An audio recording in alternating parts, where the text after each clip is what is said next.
All right, what do you think are the 3 best things about staying in Chiang Mai? I think, I haven't been here long, but I think so far I've enjoyed the weather. Yeah. Well, even all the rain last week? No. No. No. I think that those initial few days were mildly depressing because of that rain.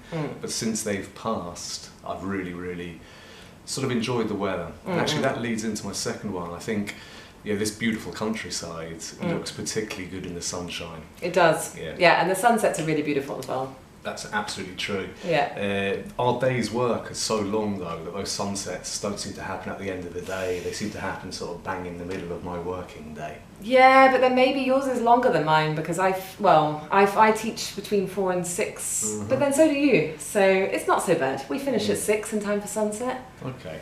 Well, I'll tell you what do you think? So the weather's one.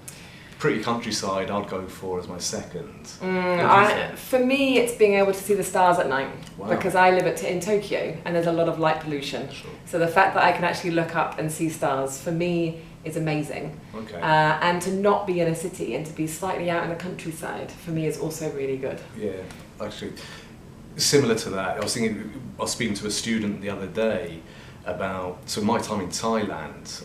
The only house I've had apart from here was next to one of those sort of ubiquitous sort of dual carriageways that seem to exist in provincial towns. So it's quite noisy? Very noisy, very noisy. So coming here, it's similar to you can see the stars, I can hear the birds. Yeah. Yeah. Yeah. All right, what about worst things? I think for me, one of the worst things is getting bitten. I get bitten a lot. Okay. So every day before I go outside, around 6 o'clock, I have to spray myself with insect repellent because otherwise I get eaten alive. You see, I don't know, I've heard people talk about, definitely some people get bitten more than others, all right? Yeah? I think that's true. Yeah. Or do some people react to the bites different? Maybe everyone gets bitten, but some people get bites. It depends because I think if you're a smoker, you don't get bitten. I'm a because smoker. So you're right. So when I used to smoke, I didn't get bitten, but now that I don't, I do. But I also, I'm also allergic to bites. So there is that element that I react really badly. So it's definitely a minus point. Yeah. I would say. I mean, if I were bitten as much as you say you are, I'd definitely cream up or spray up as well. Yeah. But I'm so off-put by that sort of chemical taste that's left in your mouth after a spray that I'd almost rather a couple of bites than Yeah, but these days they're quite natural, so they're all citronella based now, so it's not too bad. But I don't know, that really catches up my throat. Oh, does it? Okay, but I'd agree. So insects are a problem. Definitely creepy crawlies in general. I mean, I think Thailand's toughened me up with regards to things like spiders and creepy crawlies and that sort of thing. I mean, last night when I was on my balcony having a cigarette, there was a beetle that had I met him in the UK, I'd have run a mile. Oh my goodness. But he was on his back, sort of waving his arms and legs. But we're talking, I don't know, what is that? That's 3 inches, 4 inches. It was a weighty thing. And so my response was, well, okay, I'll give him a hand. So I sort of pushed him off the balcony, knowing that he'd sort of land upright in the undergrowth. Hopefully. You might have just killed him.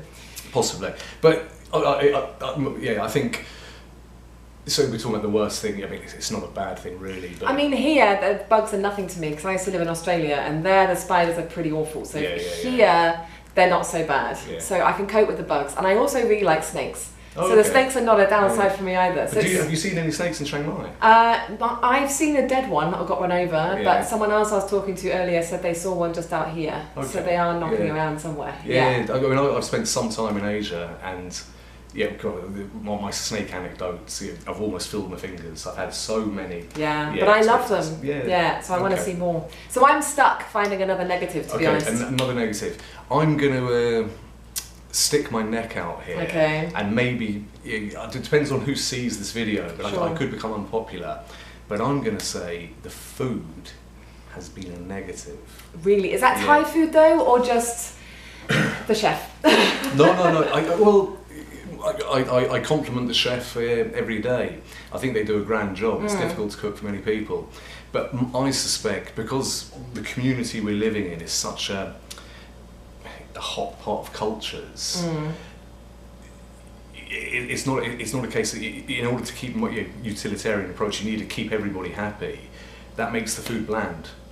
So see, I have the other issue. I don't like spicy food. So I had problems at lunch today when it's too spicy. I prefer it when it's not spicy, but then you would say it was bland. I did exactly that. Yeah, so I don't have that problem. Yeah.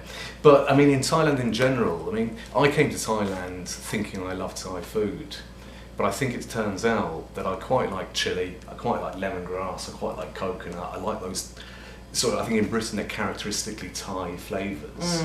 And I spent a year in Isan in Sakon Nakhon, and I learnt that Thai food's far more diverse and less appealing to my sort of probably quite... Your palate? Yeah, probably quite conservative palate ultimately. So offal's the problem in Thailand. In Sakon Nakhon I couldn't get a meal that didn't have either blood or heart or lung. See, I haven't noticed the offal, and I have been in Thailand more than once, and I've never noticed the offal. I notice it in where I live in Tokyo, there's a lot of offal, but here it hasn't been such an issue. So for me it's just the spiciness sometimes. Yeah. I'm interested in...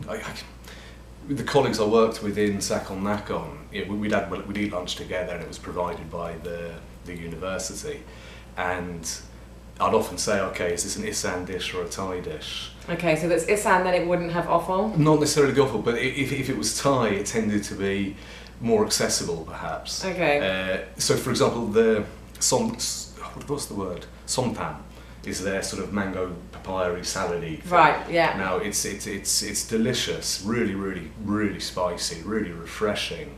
But in Isan, it's so heavy in that fermented fish sauce that it makes so it's a completely different flavour. Yeah. So things like that. So so here, I mean, the food's nice, but it's bland, and it's bland to it's too spicy. It's too spicy. I'm going hungry more often than not because I can't eat it. Okay. You can add spice, okay? At least if it's bland, you can add spice. Yeah. But if it's already spicy, I can't take it away. And that is a grand argument, and I'm sure that's the thought process of the chef. Yeah. So maybe you can do that next time. Yeah. No, you're right. So come on then. If we had to summarise it, tell me what were our three positives. Good points for me were being able to see the stars at night, being in a smaller city so I can appreciate the countryside, and the weather, is for me. And my negatives, I've only got two, it's the insects and the spicy food. Okay, and we're pretty much in agreement on the positive things. I mean, you're on light pollution, I'm on noise pollution. Yeah. Let's call it. It's a clean place to be. Yeah. There's an element of tranquility about it. Absolutely. Okay. Yeah. The weather we agree on. And remind me again, it's drifted away, I've forgotten the other one. For me it was being in the countryside, being, so a smaller place. Yeah, sure. Yeah. And then the negatives, I think the food's bland. Sorry. I think it's too spicy. Yeah, and... Insects. For me. Did I have another one? I can't remember, maybe for you it was the creepy crawlies, but you said you're more used to them now. But yeah. So, I mean, if I had to throw one more challenge or negative thing about living in Chiang Mai, I find it really hard to do, because really I haven't been to Chiang Mai. And it depends on the time of year as well, because the burning season in February I think is quite a difficult time to be here, because the air is very full of smoke. I'll tell you what, I've just thought of another positive. Okay. The thing I love most about Asia in general is I can ride a motorbike. Do you have an international driving licence? There's not really any such thing. They're a myth. There is a thing. I've had an IDP before. There is a myth. And that's an IDP. That's the P's for permits. The L's for licence. Oh right, okay. So you're being that pernickety about vocabulary, right? Okay. So an international driving permit is not worth its salt in Thailand. The Thai law states if you're on a tourist visa, you can drive on a UK licence. If you're on a non-immigrant B visa, you need to apply for a Thai licence. Well, that's not true, because people get fined all the time.